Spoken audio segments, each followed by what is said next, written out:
பற்றி ஆபாசமாக பேசிய அமைச்சர் பொன்முடிக்கு எதிராக திங்கட்கிழமையன்று பாஜக மகளிர் அணி சார்பில் போராட்டம் நடத்தப்படும் என்று அக்கட்சியின் மாநில தலைவர் நயினார் நாகேந்திரன் அறிவித்துள்ளார். சென்னையில் பெரியார் திராவிடர் கழகம் சார்பில் அண்மையில் நடைபெற்ற நிகழ்ச்சியில் அமைச்சர் பொன்முடி பெண்கள் குறித்தும் சைவம் மற்றும் வைணவம் குறித்தும் பேசியது சர்ச்சையை ஏற்படுத்தியது. இதனைத் தொடர்ந்து திமுக துணை பொதுச் செயலாளர் பதவியிலிருந்து பொன்முடி விடுவிக்கப்பட்டார். இருப்பினும் அவர் திமுகவில் அடிப்படை உறுப்பினர் மற்றும் அமைச்சர் பதவியில் உள்ளார். அவரை அமைச்சர் பதவியிலிருந்து நீக்க வேண்டும் என்று அரசியல் கட்சிகள் வலியுறுத்தி வருகின்றன. இதற்கிடையே அமைச்சர் பொன்முடியின் அவதூறு பேச்சுக்கு வீடியோ ஆதாரம் உள்ளதால் அவர் மீது வழக்கு பதிவு செய்ய வேண்டும் என்று காவல்துறைக்கு உயர்நீதிமன்றம் அதிரடி உத்தரவிட்டது. இந்நிலையில் பெண்களை அவமதிக்கும் வகையில் தொடர்ந்து பேசி வரும் அமைச்சர் பொன்முடிக்கு எதிராக திங்கட்கிழமை பாஜக மகளிர் அணி சார்பில் போராட்டம் நடத்தப்படும் என்று அக்கட்சியின் மாநில தலைவர் நயினார் நாகேந்திரன் அறிவித்துள்ளார்.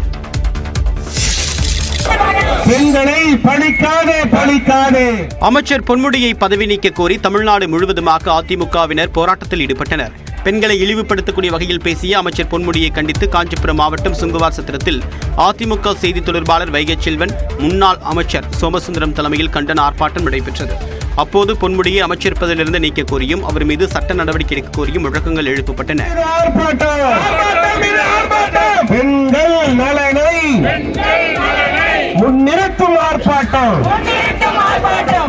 இதேபோன்று கடலூர் மாவட்டம் விருத்தாச்சலத்தில் அமைச்சர் பொன்முடியை கண்டித்து அதிமுகவினர் போராட்டத்தில் ஈடுபட முயன்றனர். அதற்கு காவல்துறையினர் அனுமதி மறுத்ததால் சாலை மறியல் போராட்டத்தில் ஈடுபட்டனர்.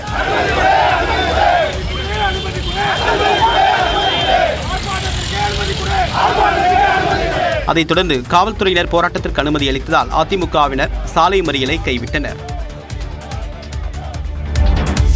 காலகாலமாக இதே மாதிரி சிட்டியில் வாழ்ந்துக்கிட்டு முன்னிட்டு இல்லாமல் தண்ணி குடிக்க தண்ணி இல்லை, வேலை இல்லை. அதுக்காக தான் மாநாடு நடத்துகிறோம். எல்லாம் வாங்க, நீங்கள் அவசியமாக வாங்க, குடும்பத்தோடு எல்லாம் வாங்க. சித்திரை முழுநிலவு மாநாட்டின் அவசியம் குறித்து மாமல்லபுரத்தில் வீடு வீடாக சென்று அன்புமணி ராமதாஸ் எடுத்துக் கூறிய காட்சிகள்தான் இவை. வன்னியர் சங்கம் சார்பில் அடுத்த மாதம் 11ஆம் தேதி மாமல்லபுரத்தை அடுத்த திருவிடந்தையில் சித்திரை முழுநிலவு மாநாடு நடைபெறவுள்ளது. இந்த மாநாட்டில் அரசியல் கட்சி தலைவர்கள் மற்றும் பொதுமக்கள் கலந்து கொள்ள வேண்டும் என்று கூறி பாமக சார்பில் அழைப்பு விடுக்கப்பட்டு வருகிறது. அதன் ஒரு பகுதியாக மாமல்லபுரம் அருகே உள்ள கிருஷ்ணன் காரணை பகுதியில் அன்புமணி ராமதாஸ் வீடு வீடாக சென்று பொதுமக்களுக்கு துண்டு பிரசுரங்கள் வழங்கி அழைப்பு விடுத்தார். 11ஆம் தேதி மே மாதம் 11ஆம் தேதி பக்கத்தில் தான் இருக்குது. ஒன்று பேர் தங்க மித்ரா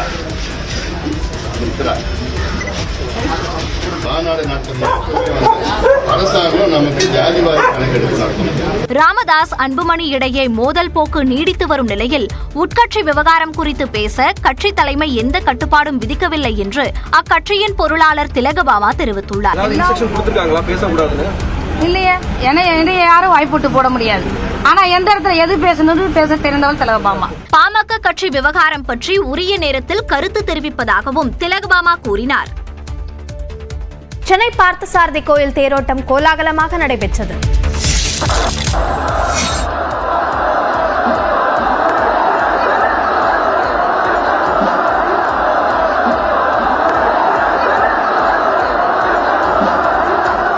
சித்திரை பிரம்மோற்சவத்தை ஒட்டி சென்னை திருவல்லிக்கேணி பார்த்தசாரதி பெருமாள் கோயிலில் தேரோட்டம் வெகு விமர்சையாக நடைபெற்றது.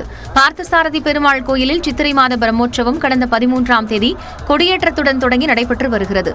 நாள்தோறும் சுவாமி பல்வேறு வாகனங்களில் எழுந்தருளி வீதி உலா வந்து பக்தர்களுக்கு காட்சியளித்தார். விழாவின் சிகர நிகழ்ச்சியான தேரோட்டம் சனிக்கிழமை நடைபெற்றது. இதையொட்டி அதிகாலை 5 மணிக்கு பெருமாள் திருத்தேரில் எழுந்தருளினார். தொடர்ந்து 7 மணிக்கு தேரோட்டம் தொடங்கியது. இதில் ஆயிரக்கணக்கான பக்தர்கள் கலந்து கொண்டு தேரை வடம் பிடித்து இழுத்தனர்.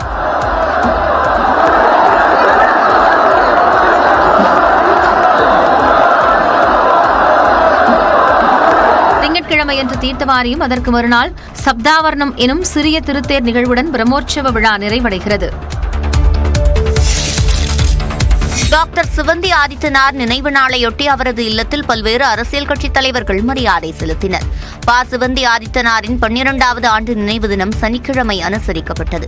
இதனையொட்டி சென்னை போயஸ் கார்டனில் உள்ள அவரது இல்லத்தில் அதிமுக சார்பில் முன்னாள் அமைச்சர் ஜெயக்குமார் மரியாதை செலுத்தினார்.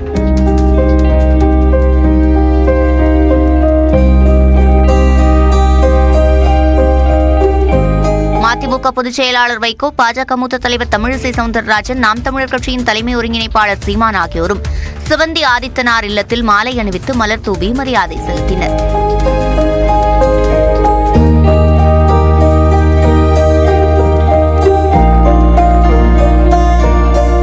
இதேபோன்று பாமக பொருளாளர் திலகபாமா, பெருந்தலைவர் மக்கள் கட்சித் தலைவர் என்.ஆர். தனபாலன், தமிழ்நாடு வணிகர் சங்க பேரமைப்பின் தலைவர் விக்ரமராஜா, நடிகர் எஸ். வி. சேகர் உள்ளிட்டோர் சிவந்தி ஆதித்தனார் நினைவில்லத்தில் மரியாதை செலுத்தினர்.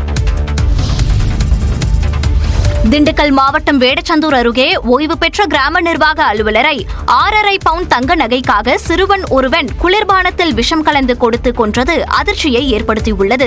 வேடச்சந்தூர் புளியமரத்து கோட்டை கிராமத்தை சேர்ந்த ஓய்வு பெற்ற கிராம நிர்வாக அலுவலரான 75 வயது மாரியப்பன் வட்டிக்கு பணம் கொடுத்து வந்துள்ளார். இவரின் தோட்டத்தில் பணிபுரிந்த 16 வயது சிறுவன் வட்டி பணத்தை வசூல் செய்வதையும் கவனித்து வந்துள்ளார். இந்த நிலையில் கடந்த 11ஆம் தேதி மாரியப்பன் உயிரிழந்த போது இயற்கையான மரணம் என